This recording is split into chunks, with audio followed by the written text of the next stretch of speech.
Kamakailan lamang inamin ng Malacanang na dinala sa ospital si BBM dahil daw sa hindi mainam na pakiramdam. Later on, lumabas si BBM at inamin niya na siya ay merong sakit na diverticulitis. Anong implikasyon ng karamdaman ito ng Pangulo sa pangkalahatang larawan ng politika sa Pilipinas? Ito po muli si Attorney Mike Operario at pag-usapan natin yan sa araw na ito. Sabi ni Attorney Guanzon, overdose daw ito. Sabi ng Malacanang, diverticulitis. Sabi ni Claire Castro, walang dapat ikabahala. At the President is back doing his job. Ano nga ba ang totoo? Well, anuman ang tunay na karamdaman ng Pangulo, ang mahalaga nito ay ang kanilang pag-amin na siya ay na-ospital. Ang kanyang sinasabi, kung totoo ito na ang sakit niya ay diverticulitis, hindi po ito normal na karamdaman na parang sinasabi ni Claire Castro na dahil sobrang sipag ng presidente, ay nagkaroon siya nito. Ang stress po ay hindi nagiging sanhi ng diverticulitis.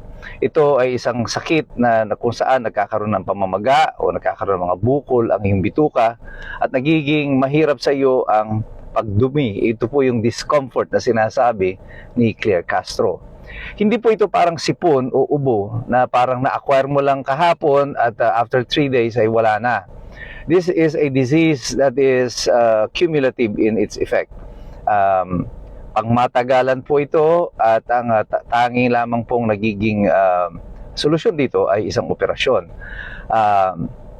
Marami pong mga factors kung bakit ito ay nagkakaroon ng isang tao. Hindi po kasama dyan ang stress. But well, generally, lahat naman po ng klase ng disease na meron tayo ay pwede mong i-relate sa stress over time. But hindi po stress ang direct result, ang direct na dahilan po nito.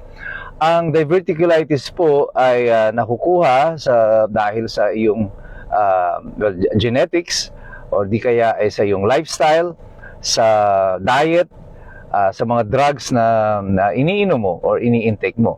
Kaya po kadalasan ng mga nagkakaroon ng sakit nito ay marami sa kanila ay mga atleta. Isa sa pinakasikat na atleta na nagkaroon nito ay si Brock Lesnar ng WWE at later on sumali sa UFC. Naging UFC champion po si Brock Lesnar, kaya lang napilitan siya na magretiro ng mas maaga sapagkat yung kanyang diverticulitis ay dumating doon sa punto that it has threatened his life. Yes, this is a life-threatening disease kung hindi po maaagapan. At si Brock Lesnar po, patapos siya magretiro, inoperahan siya, pinutol ang ilang bahagi ng kanyang bituka at pagkatapos, after a few years, ay bumalik din naman siya. At pagkatapos nagretiro ulit dahil nga bumalik yung kondisyon niya doon sa kanyang diverticulitis. So itong sinasabi ni Claire Castro at saka ni BBM na parang okay lang siya, hindi na siya mamamatay. Well, kulang ang kanilang detalye. And because this disease na meron siya is not an ordinary disease. This is a life-threatening disease if not properly treated. Ano nga ba ang tamang kondisyon niya? Nagsasabi ba sila ng totoo sa taong bayan kung ano ang meron siya? Ang importante dito ay yung implikasyon nitong pag-amin nila na meron siyang sakit, which could be life-threatening. Well, ang effect po nito ay lalong hihina ang liderato ni BBM sa maraming kadahilanan. Una, dahil sa huling mga survey, kitang-kita na patuloy ang pagsadsad ng popularidad ng Pangulo. Ang kanyang approval rating, trust rating, at overall performance rating ay lahat ay bagsak. It's in the negative. Ibig sabihin, mas maraming mga Pilipino ang ayaw na sa kanya. The popular base of the president is already gone. Maraming Pilipino, kitang-kita nyo naman, even his public appearances. Halos ayaw siyang lapitan o hawakan ng mga taong nasa kanyang paligid. Dahil dito, yung kanyang political stock ay na dapat nagmumula lamang doon sa mga taong naniniwala sa kanya ay wala na, is virtually gone and watered away. Ngayon, kung ako yung kandidato na i-endorso ni BBM, matatakot ako.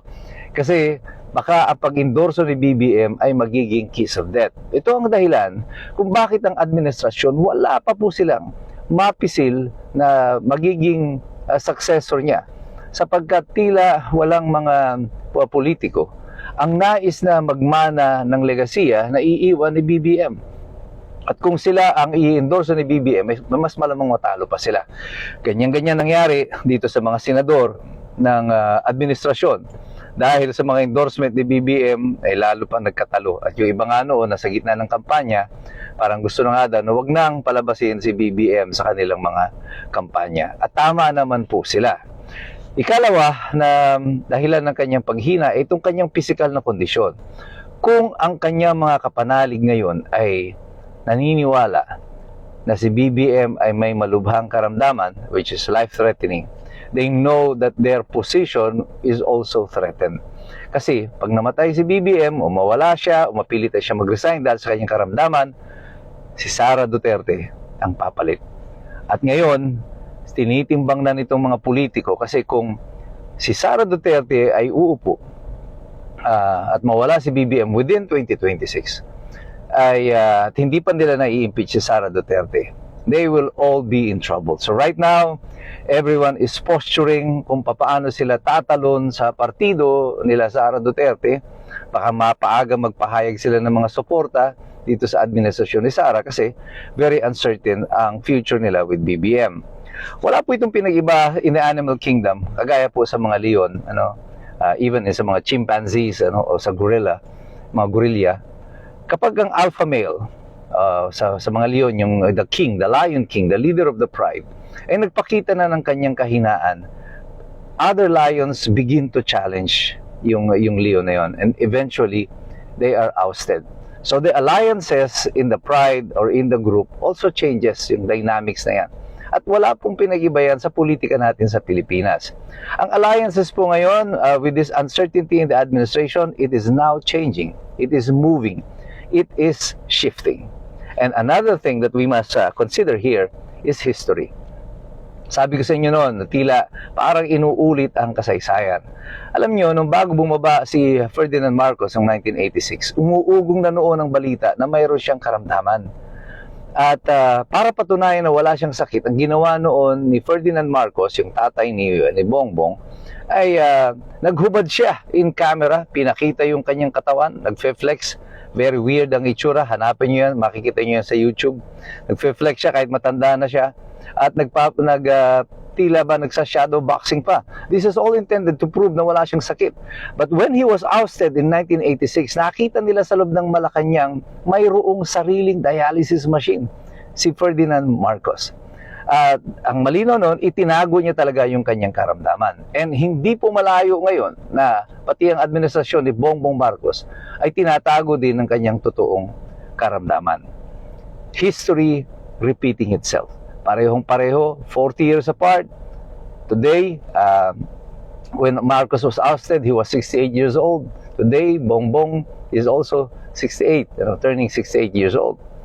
So, anong meron sa history natin? Inuulit nga ba ito? Ako, noon pa sinasabi ko na sa inyo, yung paghina ni Bongbong Marcos since 2025 that he has become a lame duck president after the senatorial election now continues. Naramdaman niya na yan. Pagkatapos ng senatorial election, nag-umpisa yung investigasyon sa flood control, nag-alisa niya ang mga kasamahan. Ang kanyang hanay hindi dumadami, kundi nababawasan. And things are not going well for this administration. Kanya po tayong lahat, patuloy tayong nagmamatsyag, patuloy tayong nagbabasa, patuloy tayong nag-aaral. Hindi na tayo maloloko ng administrasyon na ito.